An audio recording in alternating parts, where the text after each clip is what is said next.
She touched the small necklace around her neck, made from a simple stone her grandmother had given her. Her grandmother had told her, "Never forget who you are, no matter where life takes you." Tala held on to those words like a secret promise to herself. Behind her, the sound of footsteps moved softly through the grass. A young Lakota warrior walked across the open space. His name was Chaska, which meant firstborn son. He was known in the tribe not for being loud or proud, but for being calm and steady. He listened more than he spoke, and when he did speak, his words were thoughtful. Chaska noticed Tala often, not because she tried to be seen, but because she tried not to be. While others gathered in groups, she stood alone. While others spoke with excitement about the future, she looked toward the distance, like she was searching for something that had no name. That morning, Chaska did not walk straight toward her. He stopped a few steps away, not wanting to make her uncomfortable. He stood there, looking at the same horizon she was watching. The two of them did not speak. The wind moved between them, carrying the smell of the grass and the river.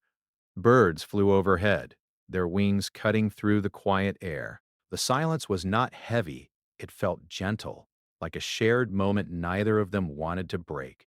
After some time, Chaska spoke in a soft voice. "The sky looks wide today." Tala nodded.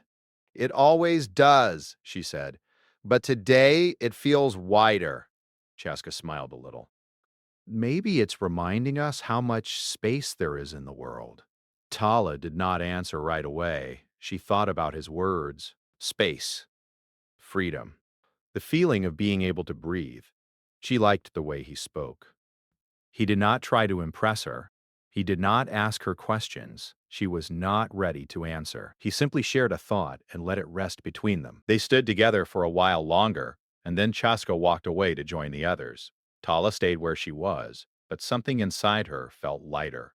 Later that day, the tribe gathered near the center of the village. An elder spoke about upcoming celebrations and future unions. People smiled and whispered to each other. Some young women blushed.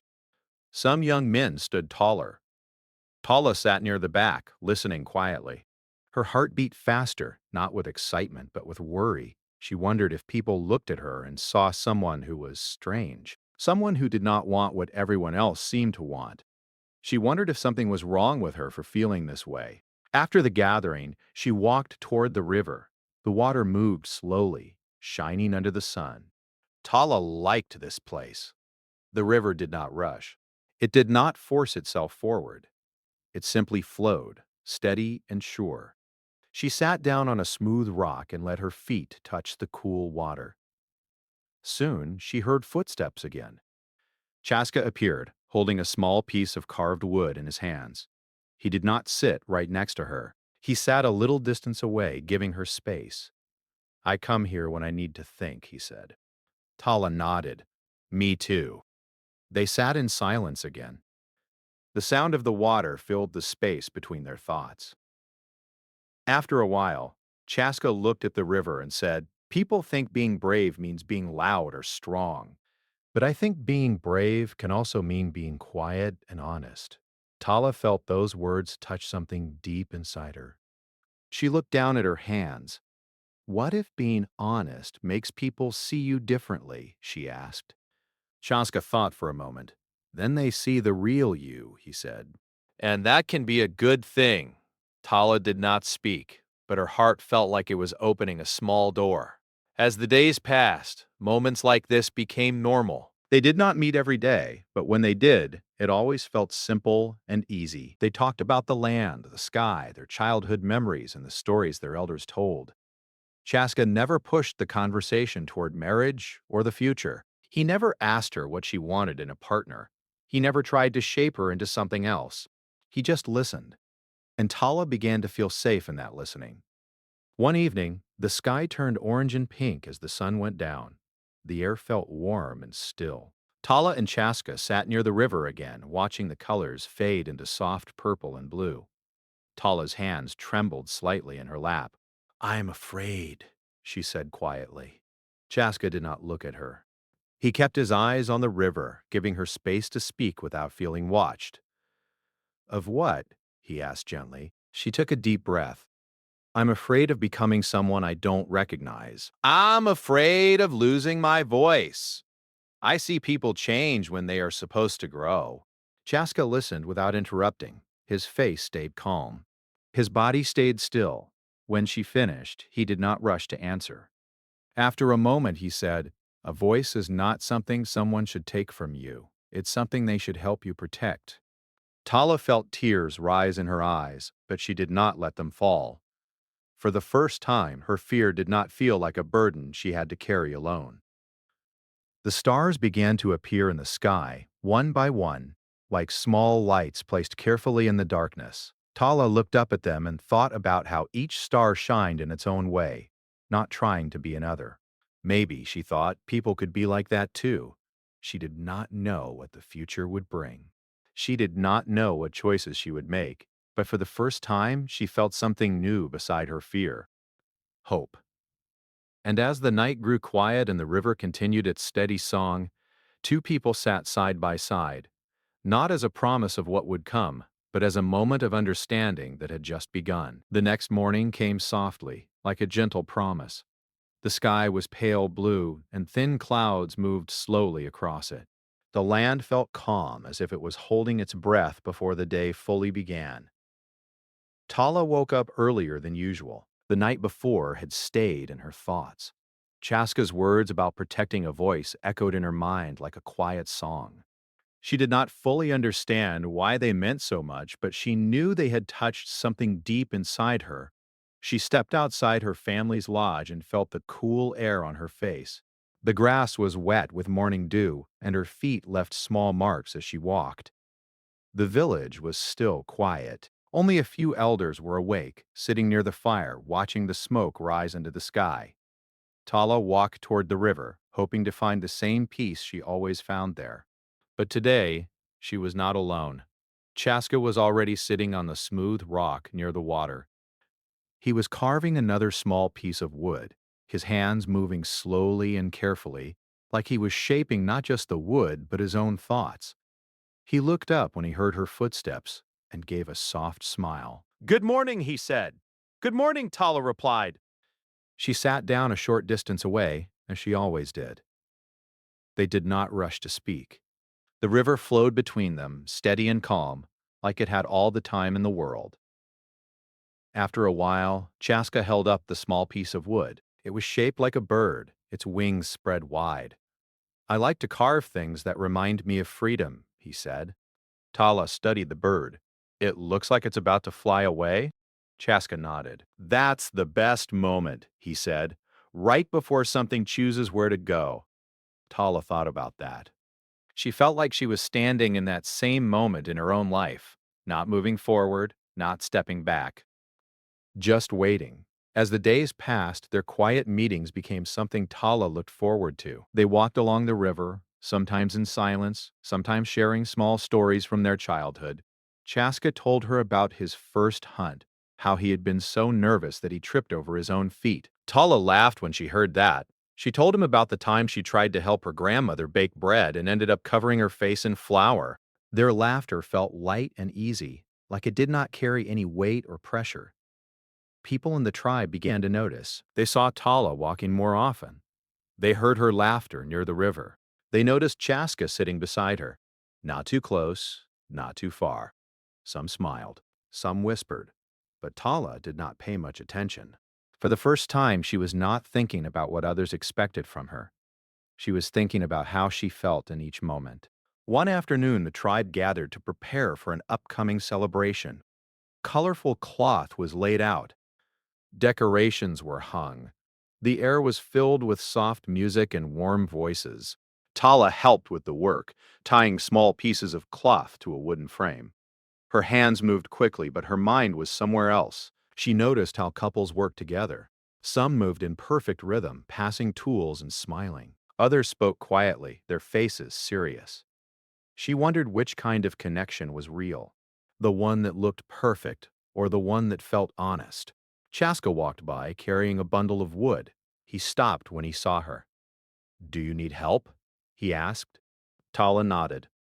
Together, they finished tying the cloth. Their hands moved close but did not touch.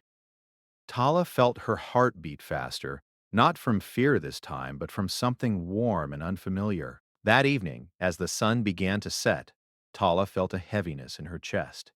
She knew she had something more to say, something she had been holding back. She walked to the river again, hoping Chaska would be there. He was. They sat in their usual places, watching the water turn gold under the fading light. I keep thinking about what you said, Tala began. About protecting a voice. Chaska listened, his eyes on the river. I don't just fear losing my voice, she continued. I fear choosing the wrong path. I fear waking up one day and realizing I followed someone else's dream instead of my own. Chaska took a deep breath. My father once told me something, he said. He said the land does not tell the river where to flow. It only gives it space. The river finds its own way. Tala felt tears in her eyes again, but this time she let them fall. Chaska did not move closer. He did not reach out. He let her have her moment. That respect meant more to her than any touch could have. The celebration day arrived. The village was filled with music, food, and laughter. People wore bright colors and shared stories. Children danced in the open space, their joy clear and loud. Tala walked through the crowd feeling both happy and unsure. She enjoyed the energy, but she also felt like she was standing at the edge of something important. She saw Chaska across the open space. He was helping an elder find a seat. His movements were gentle and careful. Their eyes met. He smiled. Tala felt her heart warm. Later, as the stars began to appear, the elders gathered people around to speak about unity, about walking together, about building a future. Tala listened closely. She realized something then. The words they spoke were not about being owned or being small. They were about standing side by side. She wondered if she had been looking at marriage through the wrong lens. Maybe it was not a cage. Maybe it could be a shared path, but only if both people walked it with care.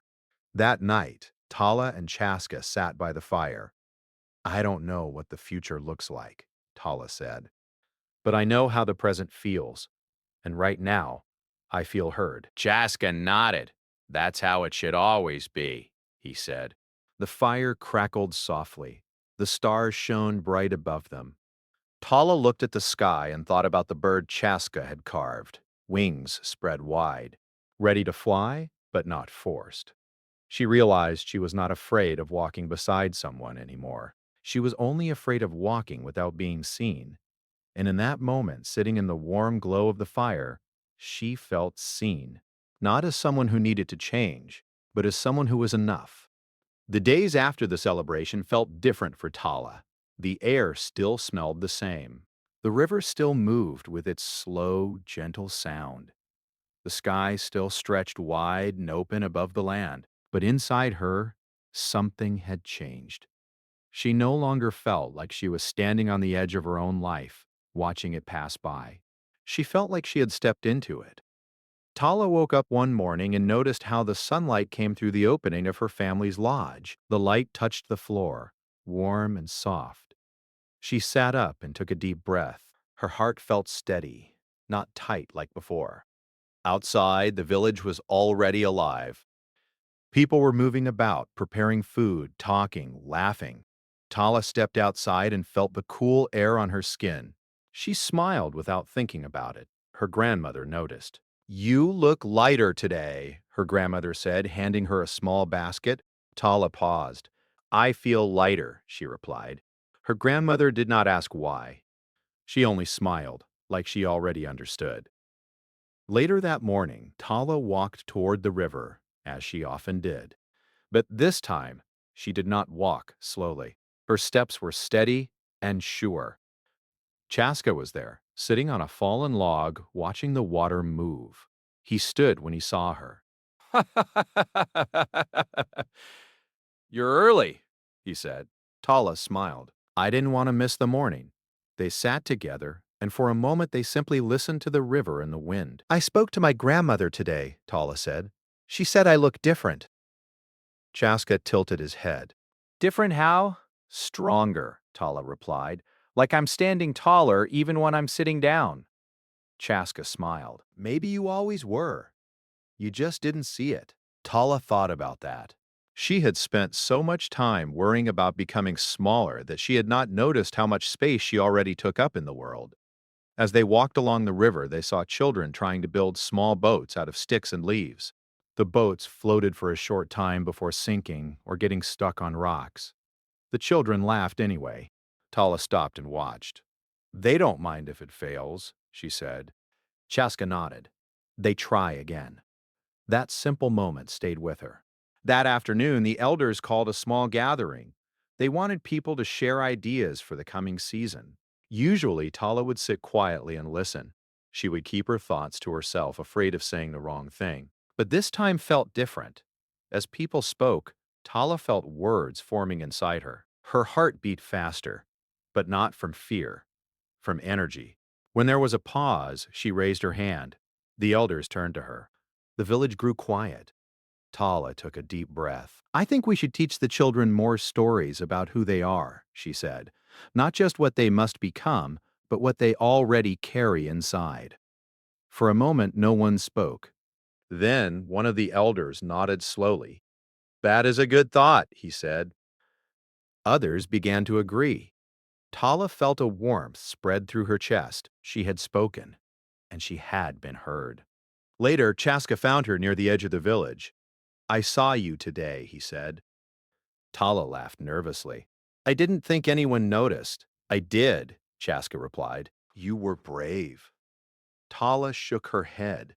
I wasn't brave. I was just honest, Chaska smiled. Sometimes that's the same thing. As the days passed, Tala began to speak more. She shared her thoughts during gatherings. She helped younger girls with their work and listened when they talked about their worries. She realized something important. Her voice did not grow weaker when she shared it. It grew stronger. One evening, Tala and Chaska walked up a small hill near the village. From there, they could see the land stretch out in every direction. The sky was painted with soft colors as the sun went down. Tala sat on the grass and hugged her knees. I used to think marriage meant losing space, she said. Like my world would get smaller. Chaska sat beside her, leaving a little space between them. And now? And now I think it depends on the person walking beside you, Tala replied. Some people close doors. Some people open them. Chaska did not answer right away. Finally, he said, I don't want to walk in front of you. I don't want to walk behind you. I want to walk where we can both see the sky. Tala felt her heart grow warm. That night, she lay awake, staring at the dark ceiling of her lodge. She thought about her past fears. She thought about the future. For the first time, the future did not feel like a shadow. It felt like a path. The next day, Tala's grandmother called her over. I see how you walk now, her grandmother said. Your steps are firm. Your head is high, Tala smiled. I learned that my voice does not disappear when I share it. Her grandmother nodded. A strong spirit does not fade in connection. It shines. That afternoon, the tribe gathered for a small council. A young girl stood up and spoke shyly about her dream of becoming a healer. People listened. Tala watched with pride. She realized her courage had become something others could see. Later, she found Chaska by the river again. Do you know what you helped me do? Tala asked. Chaska looked surprised. What? You helped me hear myself? She said. Chaska shook his head gently. You were always speaking. I just stayed quiet long enough for you to notice. The sun dipped low, and the water reflected its light like a long, shining path. Tala reached into her small bag and pulled out something wrapped in cloth. She handed it to Chaska. He opened it carefully. Inside was the small stone necklace her grandmother had given her. I want you to hold this for a while, Tala said, not to keep it. Chaska held the stone in his hand. My grandmother told me it means remembering who you are, Tala continued. I think walking beside someone should help you remember, not forget. Chaska nodded. I will remember that.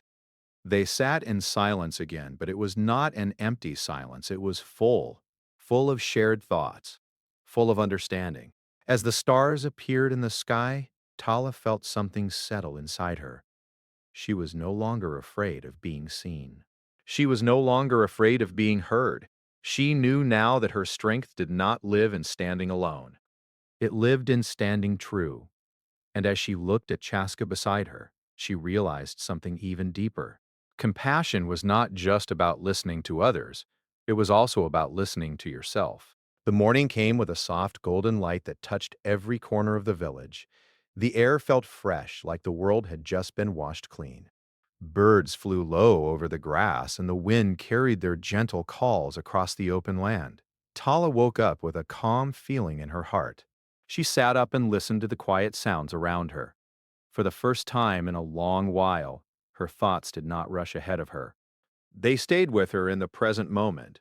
She stepped outside and saw her grandmother sitting near the fire, warming her hands. "Today feels important," her grandmother said, without looking up. I was thinking the same thing. She did not know why it felt important, but she trusted the feeling. Tala spent the morning helping prepare food and clean the open space near the center of the village. People were moving with purpose, but there was no rush. Laughter mixed with the sound of cooking and soft singing.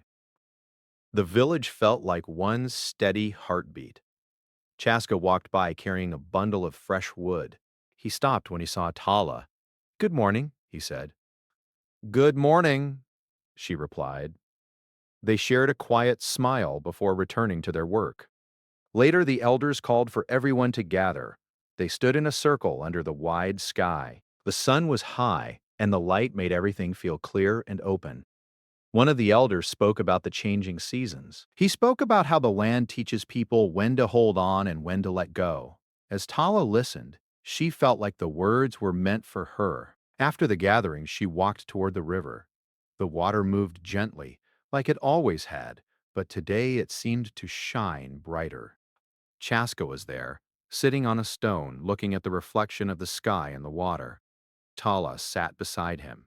"I've been thinking," she said, "about how people say life is a path." Chaska nodded. "Yes, I used to think I had to choose between my path and walking with someone else," Tala continued. "But now I think two paths can walk side by side without becoming one." Chaska smiled. "I like that." They watched a pair of birds fly across the sky. They moved together, not touching, but never too far apart.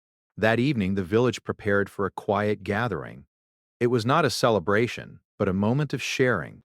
People brought small things that mattered to them: a song, a story, a memory. Tala felt her heart beat faster as she stood up when it was her turn.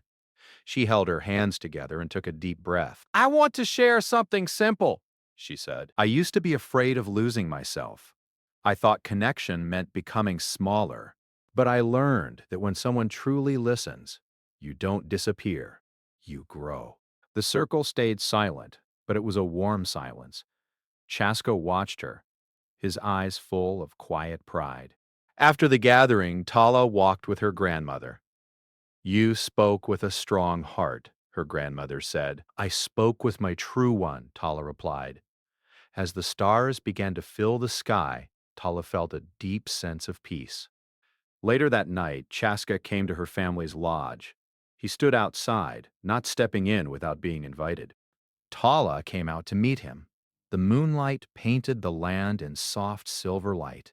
"I want to say something," Chaska said, "but I don't want it to sound like a promise or a request." Tala nodded. "Just say it as it is." "I walk better when you walk near," he said, "not because you guide me. Not because I guide you, but because we remind each other to look up." Tala felt her eyes fill with tears, but she smiled. "I feel the same," she said. They did not touch. They did not need to.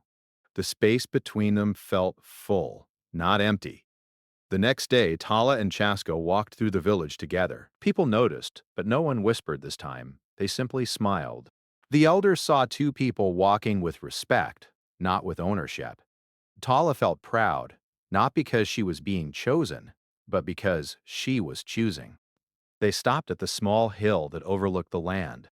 The wind moved gently around them, carrying the smell of grass and earth. Tala took a deep breath. "I don't know what our future will look like," she said, "but I know what I want it to feel like." Chaska looked at her. How? Wide, Tala said. Like the sky. Chaska nodded. Then let's always leave room for the sky. That evening, the tribe gathered for a shared meal. People sat in circles, passing food and stories. The fire glowed in the center, warm and steady. Tala sat beside Chaska, their shoulders close, but not touching. She looked around and saw children listening to elders. She saw friends laughing together. She saw the land stretching out beyond the village, endless and open. She realized something simple and powerful. She did not need to shrink to belong. She did not need to disappear to be loved. Chaska leaned toward her slightly. "Thank you," he said softly. "For what?" Tala asked. "For letting me walk beside you," he replied.